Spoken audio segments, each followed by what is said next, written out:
BJP सांसद निशिकांत दुबे ने paper leak को देश के युवाओं के भविष्य के साथ खिलवाड़ बताते हुए कहा कि सरकार इस अपराध पर अब किसी भी तरह की नरमी नहीं बरतेगी।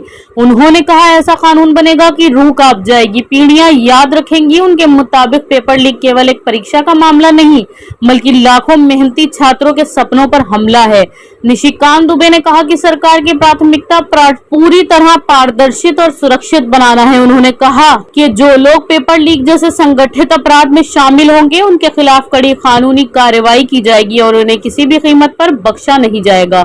उनके इस बयान के बाद पेपर लीक को लेकर राजनीतिक बहस एक बार फिर तेज हो गई है। विपक्ष लगातार परीक्षा प्रणाली में सुधार और जवाबदेही की मांग कर रहा है, जबकि सरकार सख्त कानून और कठोर कार्रवाई की बात कर रही है। अब सभी की नजर इस पर है कि आने वाले समय में पेपर लीक रोकने के लिए सरकार कौन से नए कानून कदम उठाती है। सोनम वांगचुक साहब जो है अनशन कर रहे थे, उस अनशन से जो लोग नजर आ रहे थे और देश में जो प्रतिक्रिया नजर आ रही थी, तो उसमें अपना रोटी सेकने लगे। 80-80 लाख रुपए लेके नेताओं ने अपने बच्चों को, कांग्रेसियों ने अपने बच्चों को या अपने चमचों को जो है नौकरी दे दी। कांग्रेस का कौन सा मॉरल बचा हुआ है? कौन सा मॉरल बचा हुआ है? कांग्रेस एक झूठ की दुकान है। आपको लगता है कि कांग्रेस की किसी बात को, पार्टी को सीरियसली लेना चाहिए?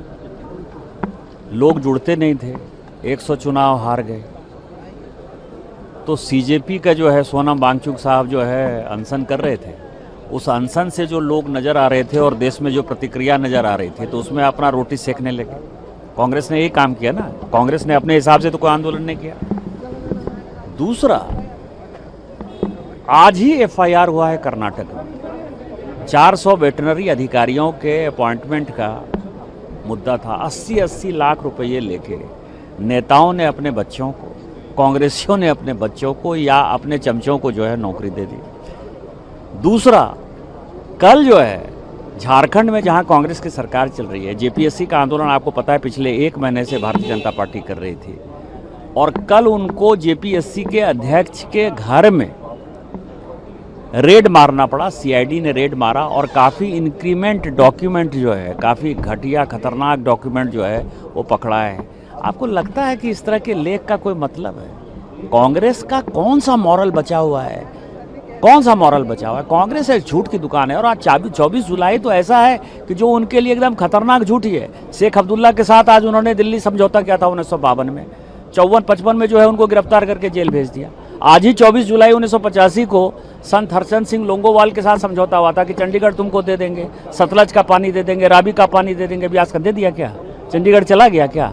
अरे झूठ की दुकान है। और लोंगोवाल साहब जो है अगस्त 1985 में मारे गए, इसलिए कांग्रेस के ऊपर कोई चर्चा नहीं करता। पीएम ने वीडियो जारी करके कहा